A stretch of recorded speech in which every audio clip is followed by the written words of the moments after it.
it's an innately human thing to do, and part of being a man to be able to embrace that side of me. It's the feminine as well as the masculine. So I find it really, it feels like it's built into my physical self as an identity as a man, and or lack of being a man, and learning about my body and reactions and the breathing through it, and I'm learning about my triggers.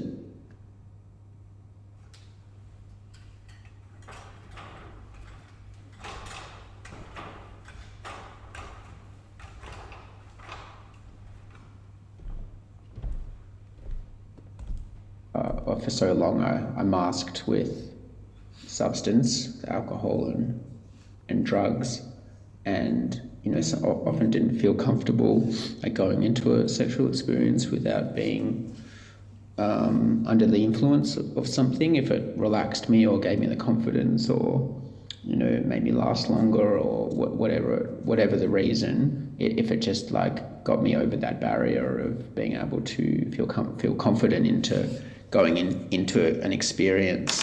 Yeah, that's pretty cool.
Talking about someone else, whereas it's me, and it's my feelings, and it's my memories and my physical reactions that come up.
Being like, no, fuck that, I'm not. And being like, no, fuck that, I'm not.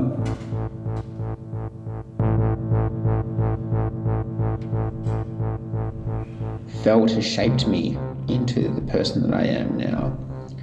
So in some ways, I'm pleased that I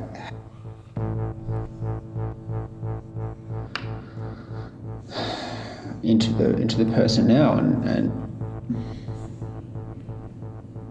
yeah, bloody hell.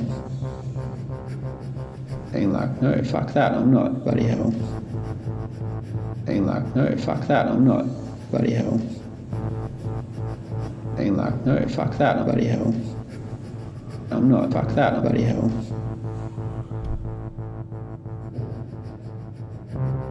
Bloody hell, bloody hell, bloody hell, fuck that. Being like, no, fuck that, fuck that, fuck that, fuck that, I'm not.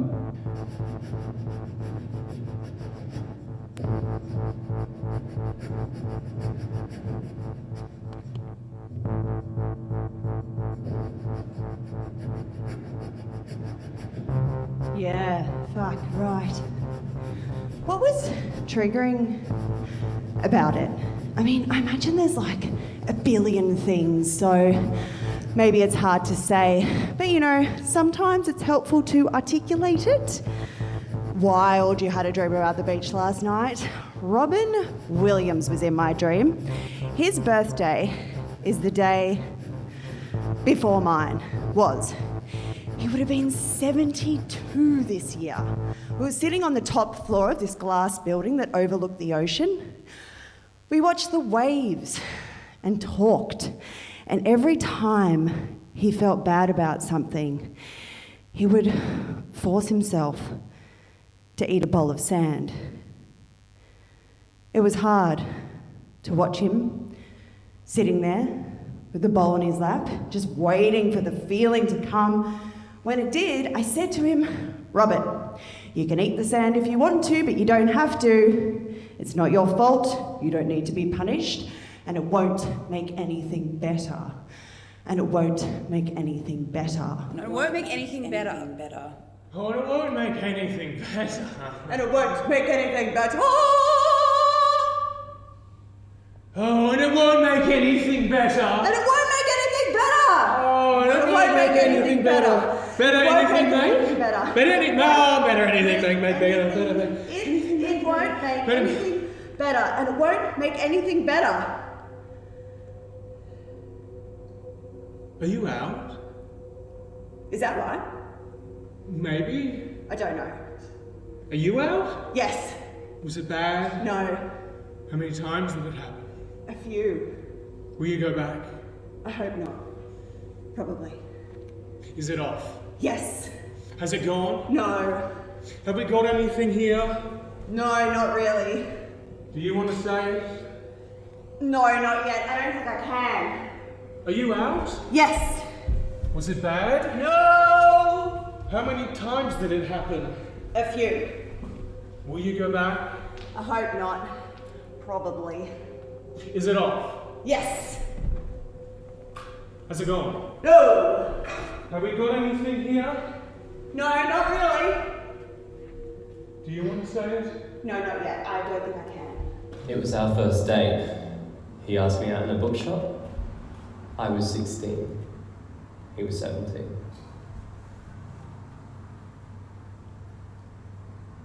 His name was Will. He made me a mixtape. I didn't like the music, but I thought it was cute. We walked around our hometown. We went to a cafe and then an antique shop. There wasn't much to do. He asked me if I wanted to kiss. I said we should find somewhere with less people. We walked down an alleyway. It was covered in graffiti. We found a gap in the brick wall, an entrance to one of the buildings.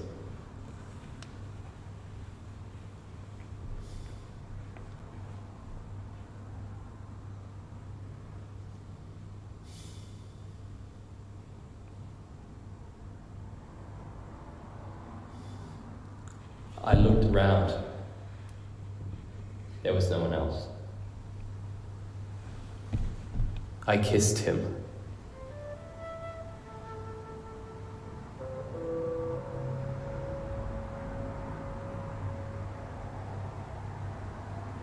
Then I stopped to check that there wasn't anyone walking down the alleyway.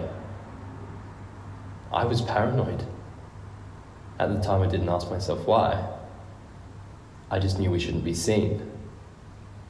At the time, I didn't think that I was ashamed. But there I was, acting like it was the 1950s. I knew there was... Nothing wrong with what we were doing. But it still had to go down like a drug deal.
Looking back and realizing that I had moved 20 meters outside the flags without noticing, I used to test my terror, lay on my back, eyes closed, and float, and let the current take me for a bit.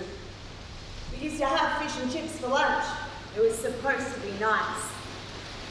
I would inspect my fish carefully before each bite, but inevitably there'd come that unpleasant crunch sound between my teeth. Honestly, I don't even like fish and chips anymore. Looking back to shore, I would feel afraid. Was there something pleasurable there too, maybe, about losing control, being alone, to disappear, being taken in by swirling currents and forces outside myself? Me at 15, face down in a pool, just pretending, but still.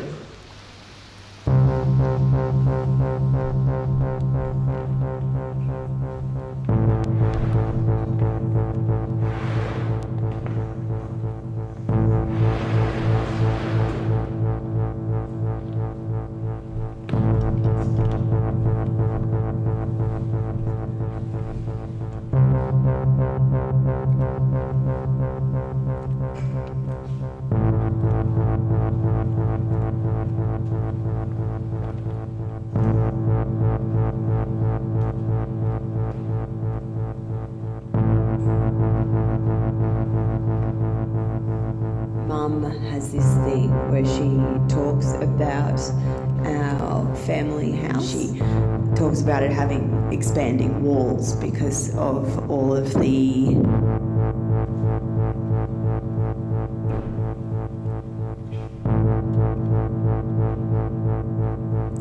family members that have died and all of the stuff that we accumulate from them. I mean, we keep just the nice stuff, but still we find that the house just needs to keep expanding. Find that the house just needs to keep expanding.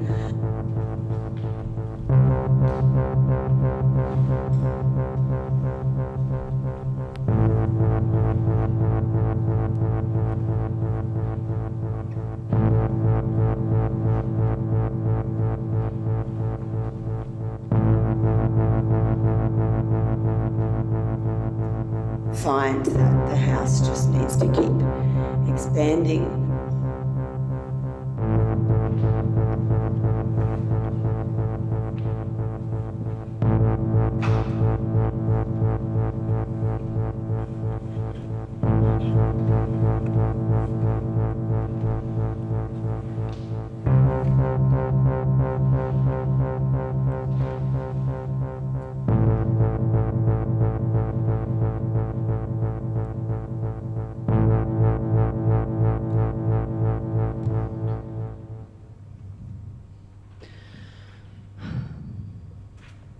Do you have a partner? Yes, she works away. Does she want children? Not right now. So you're aware that your medication makes you infertile? Yes. Have you preserved your fertility? No. So you've decided you don't want to father children? I don't want to be a father, no. I think it's best to keep options open. I'd have to come off my medication. So do you have sex with your partner? Yes. How regularly? I don't know. You're aware that your hormones could stop you from being able to... That hasn't been an issue. And so what would happen if someone tried to attract her? My partner. Yes. Like if someone tried to lure her away. I'm not sure. Nothing, I guess. I'll see you at 3 to do your stitches. Do you have a partner? Yes, she works away. Does she want children? Not right now. So, you're aware that your medication makes you infertile? Yes. Have you preserved your fertility? No. So, you've decided you don't want to father children?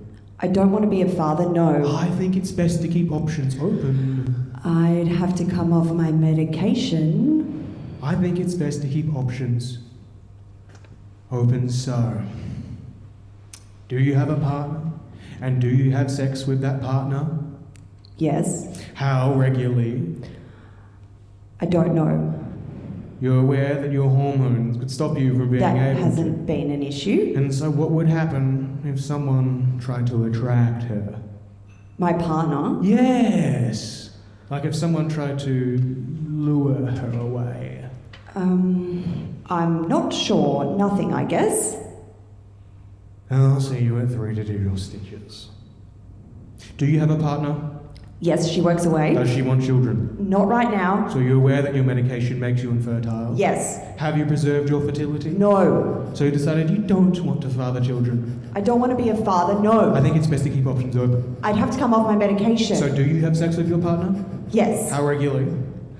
I don't know. You're aware that your hormones could stop you from being able to. That hasn't been an issue. And so what would happen if someone tried to attract her? My partner. Yes, like if someone tried to lure her away. I'm not sure. Nothing, I guess. I'll see you at 3 to do your stitches. Do you have a partner? Yes, she works away. Does she want children? Not right now. So you're aware that your medication makes you infertile? Yes. Have you preserved your fertility? No. So you've decided you don't want to father children? I don't want to be a father, no. Oh, I think it's best to keep options open. I'd have to come off my So medication. do you have sex with your partner? Yes. How regularly?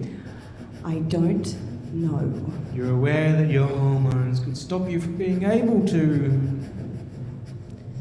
That hasn't been an issue. And so what would happen if someone tried to attract her? My partner. Yes. Like if someone tried to lure her away.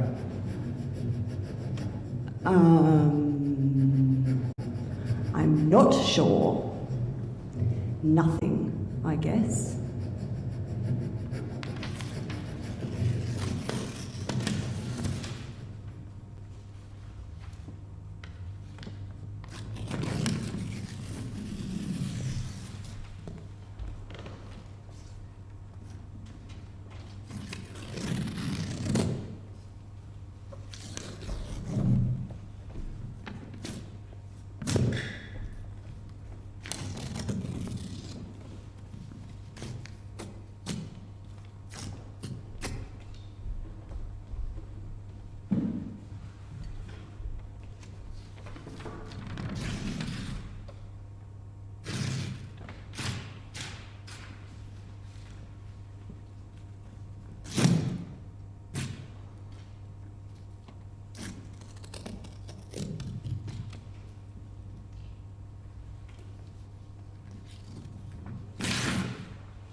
It's 1 a.m.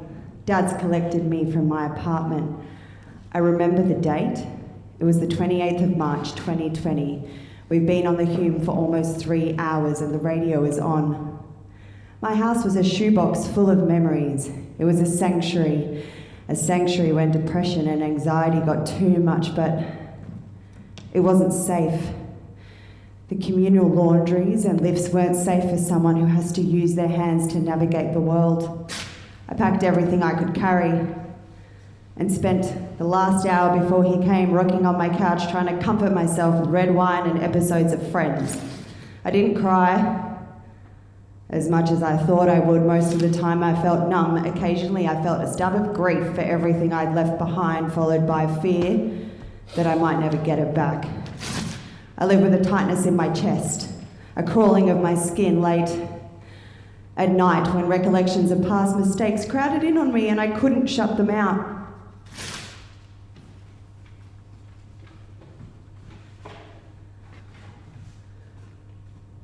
I lived with a hot, sick sensation. I tried to remind myself I had nothing to grieve for, but it didn't change the feelings, the loss, the anxiety. I was selfish, an ungrateful, spoiled, selfish bitch who couldn't appreciate what I had and stop feeling sorry for myself long enough to imagine what it must be like for most of the population. It was as though I was on autopilot. I took comfort in watching Neighbours every weekday evening. I stopped bumping my hips and shoulders against the bench and cupboard. Certainly, I drank too much. I called friends and whined endlessly about wanting to go home, how COVID was ruining my life.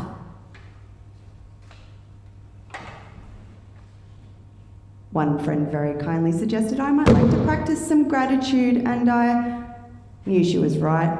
It was all I could do to make it from one day to the next without falling apart. I often struggled to adjust to a new environment, and my blindness does not make it any easier. I could not admit it. I didn't know it back then, but I had experienced trauma, and simultaneously I was thoroughly ashamed of feeling traumatized. Do you want to say it?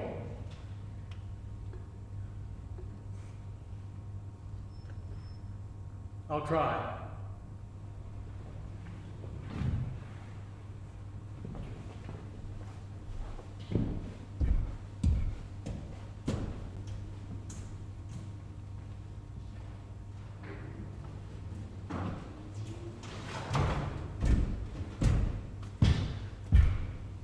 I spill drinks in public places and know that many of the onlookers would not have expected anything else from a blind person.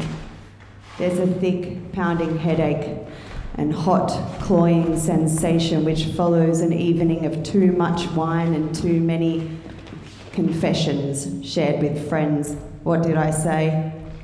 I forget to return calls and texts. When I fall over in public, I try to pretend I haven't hurt myself so that well-meaning strangers will leave me to get on with my day.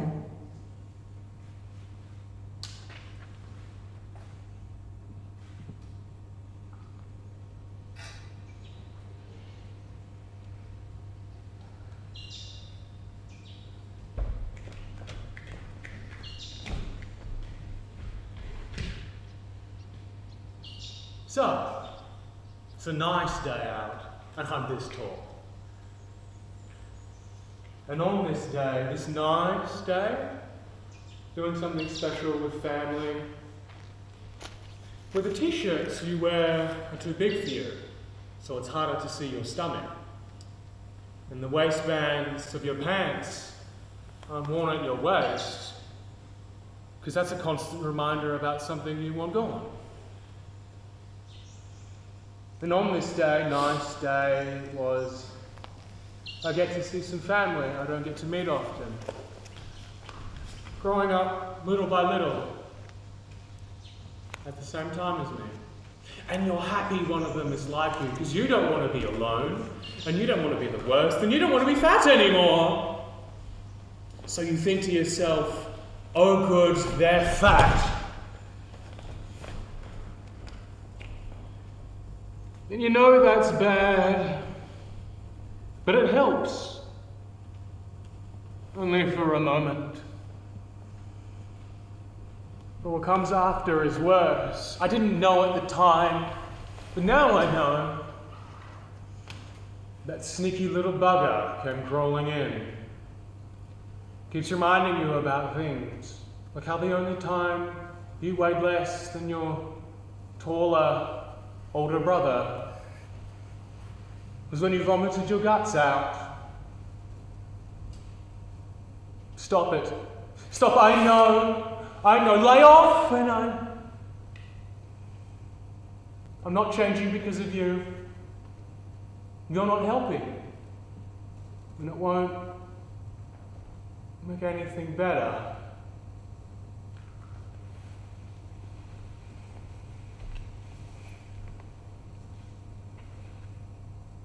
It was supposed to be a nice day.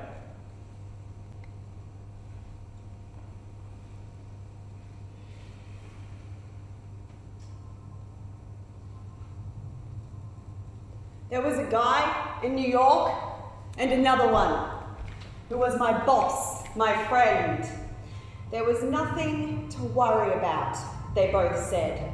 They would look after me, keep me safe when they were the danger.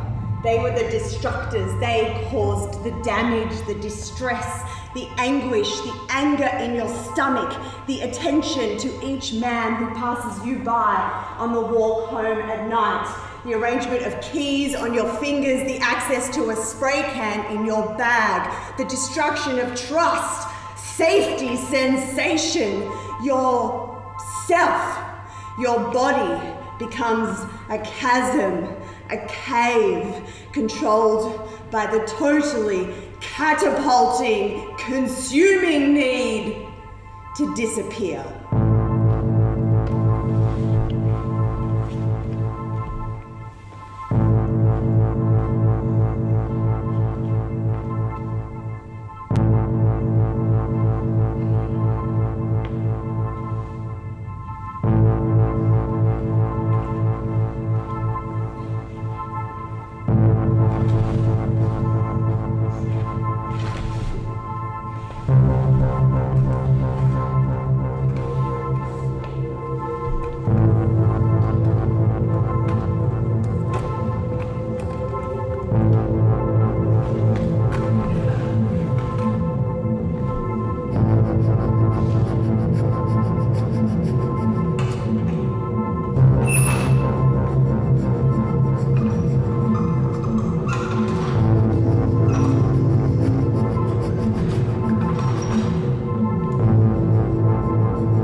One very fun night after lots of shots of Sambuca, we all ended up on the beach making out, which was very nice.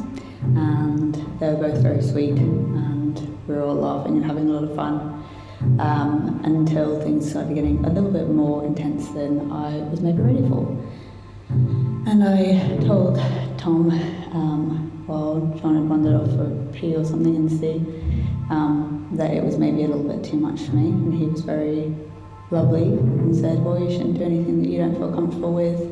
I think, we're both a couple of years older, so I think maybe John wants something a bit more to happen, but you shouldn't feel pressured or do anything you don't want to do, which was a wonderful response. And John came back and sort of said the same thing. They asked me if they wanted, I wanted them to walk me back home, and I said I would be fine. It wasn't very long. And I went to bed. And the next morning I woke up to my mum coming into my room, who had always had a bit of an attitude of that boys will take what they want from you, and the idea of you giving up something if you do that. And she came in and basically started, I remember her saying, like, "You're acting like a slut." And I couldn't explain to her, not knowing what her idea of boundaries were, that I'd actually made quite a good and mature decision, and that I in fact hadn't been what she might conceive of as that thing, that actually I had made a good decision, and she actually told me very well to know what my boundaries were and where I was comfortable in going, but that, you know, it had been nice. And I obviously felt very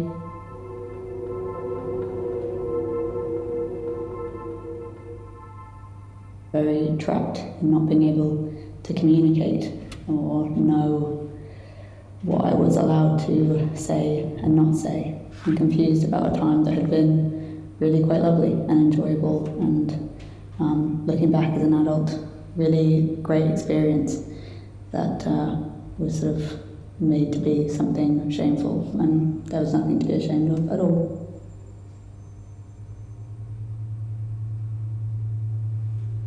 Do you want to say it?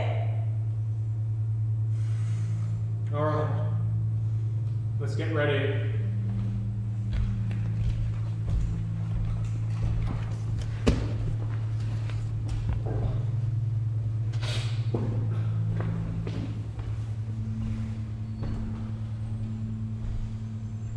It was as if there was an executioner inside my head, ready to darken the moment. In my early teens and 20s, I couldn't stop thinking about how soon everything would be taken away from me. That night I spent on the beach with my friends was tinged with desperation, like the final meal before the chamber. I tried to remind myself that I had, in fact, not committed any crime which I should feel guilty. But the executioner had dealt me a Kafkaesque mind, whereby arguing for my innocence only confirmed that I had something to hide. There was nothing I could say or do. It was too late. Now, I'm 31, and I still have a sense of inherited guilt. Since I've started working in prisons, the executioner has only become more repressive. I see the men in their cells, and then my body goes cold at the thought that their punishment could be, or should be, my own. The cell doors open, men start gathering outside the room, and free flow starts. Keith enters, takes a seat, reads a book on symbolic logic. Someone else lingers outside. It's a man in his early 20s, Rodney. He looks at me side on. I'm not coming next week. I always like to have you here. I'll come this week because they unlocked us, but I'm not coming next week. Rodney has said this to me for the last 3 weeks. It's nice that you're here. He takes a seat, and I close the door. I tell the men that in the ancient Greek story, Zeus wanted to punish Prometheus and Epimetheus for giving fire to man. He chained Prometheus to a mountain where birds picked out his liver every day. Then, on Epimetheus' wedding day, Zeus gave Epimetheus' wife, Pandora, a beautiful jar. But he told her she could never look inside, and over the following days, She couldn't stop thinking about what was inside the jar. Until one night, she opened it. 7 evil spirits came out. Hatred, shame, greed, Boredom, laziness, delusion. and pain. Then, another voice came crying out to Pandora, and she opened it again. This time, hope came out. Rodney rubs his eyes. Twice he laughs. It's not clear what he finds funny. I ask him, what would you put back in the jar? Shame. He murmurs. Well, then you just keep doing bad things. Keith says. What if it's shame that makes you do the bad things? Well, how the fuck you supposed to be good then? Empathy, maybe? Remorse? Not shame. Shame is the thing that means that when I'm in a fight with the guy, he punches the wall and not me. Maybe shame is what makes him angry enough to punch something in the first fucking place, but not what stops him turning on you. That little fucking sneaky bugger spirals and it never stops. It damages you over time. It would never make you good or not do bad things. Guilt might, but not shame. It's why we're all here, for fuck's sake. Fuck. And that's a shame, isn't it, mate?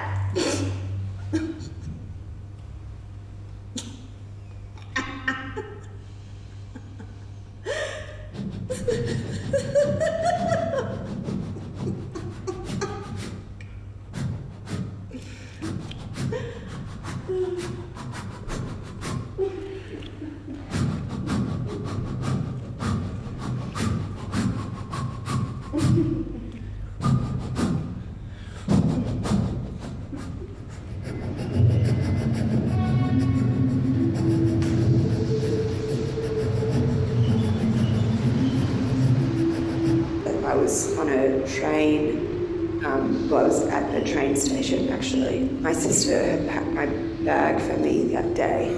I was standing at the train and I looked around and I just up until then I couldn't figure out why she was so insistent on coming with me to the moment that I was standing there, and I just thought, well, I could step in front of this train that's coming, and therapy thing, right, that you have these intrusive thoughts, and they're kind of like, if you were to be holding a baby, for instance, intrusive thoughts said, oh my god, I might drive this baby, it makes you hold the baby tighter. So I know that those thoughts come in to actually keep you safe in that moment. It didn't feel like that. It felt like that part of my brain that's meant to say no just didn't come in, and it was like it was jammed up. It was like it was too busy in my body, too hazy,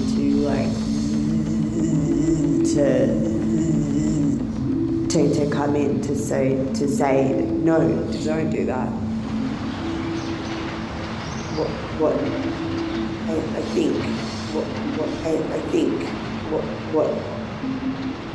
What that feeling was this deep feeling of shame.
Shame is balancing on an iron fence and piercing your jogger and the sole of your foot and telling no one because it's your fault, and being convinced you have tetanus and are going to die and still telling no one. Not wearing sunscreen, the flat you woke up in, and everything you cannot remember, what you cannot bear to remember and can find no way to forget. Not having your keep cup, not doing yoga, lying to your therapist, pretending you understand when you do not. Shame is your high-pitched voice, your lipstick, spending all my money. I'm too dirty, I'm too tight, I'm too flexible. Shame is my partner asking me for a divorce and telling me she wants children but not with me. I'm too short, I'm too loud, I'm too introverted. Shame is repeating what you just said over and over in your head because you feel stupid. Shame is I'm too dependent on sugar. I'm too masculine, feminine. I don't fit in. I'm too late, too early. Shame is my DUI. Hiding the fact that I've been in recovery. Shame is infertility. Shame is internet porn. Masturbating when my housemates are home. Shame is flunking out of school twice. Peeing in the shower. Shame is cutting off from friends so you don't need to act tough, pretending it's because you have a girlfriend. Shame is a vitamin deficiency and thinking you don't take care of yourself. Being bad at meditation. Shame is toxic. Shame is a pain in your stomach, headaches. Shame is rolling yourself up into a ball and hoping you won't be found. Shame is not writing back. Shame is wishing you did more.